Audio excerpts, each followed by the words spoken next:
మనలాంటి మామూలు వ్యక్తులు దేవుని మందిరంలోకి వెళ్ళాలంటే వెళ్ళటానికి వీలు పడదు. మనం ఎక్కడ వరకు ఉండాలంటే బయట ఆవరణంలోకి మాత్రమే ఉండాలి. మళ్ళీ ఈ కాటన్ దాటితే ఏముంది?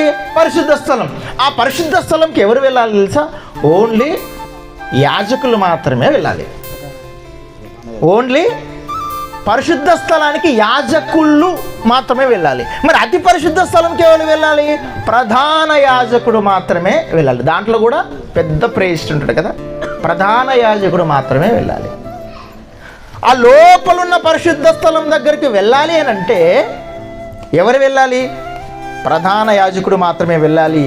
అతని కూడా సంవత్సరానికి ఒకేసారి వెళ్ళాలి.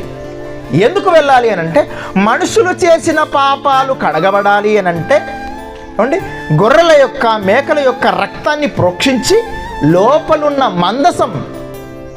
మందసం మీద రక్తాన్ని కార్చాలి. లోపల ఏముంటుంది తెలుసా? అతి పరిశుద్ధ స్థలం, దేవుడు ఉండే స్థలం అది. ఇప్పుడు దేవుడున్న ఆ స్థలం లోపల అతి పరిశుద్ధ స్థలం. అక్కడికి వెళ్ళాలంటే ఇప్పుడు ఎన్ని దాటుకొని వెళ్ళాలి? ఆవరణం దాటుకుని వెళ్ళాలి. వెళ్తే ఏముంది? పరిశుద్ధ స్థలం. మళ్ళీ ఆ పరిశుద్ధ స్థలం దాటుకుని వెళ్తే లోపల ఏముంది? అతి పరిశుద్ధ స్థలం. అక్కడ బైబిల్ ఉంటుంది, అక్కడ ఒక పెట్టె అంటే మందసం లాగా ఉంటుంది.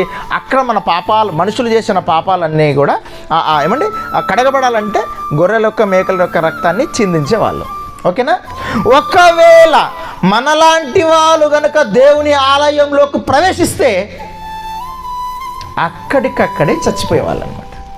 ఎందుకు? ఆ పరిశుద్ధ స్థలంలోకి కానీ అతి పరిశుద్ధ స్థలంలోకి కానీ వెళ్ళాలి అని అంటే నిన్ను నీవు పరిశుద్ధపరచుకొని వెళ్ళాలి.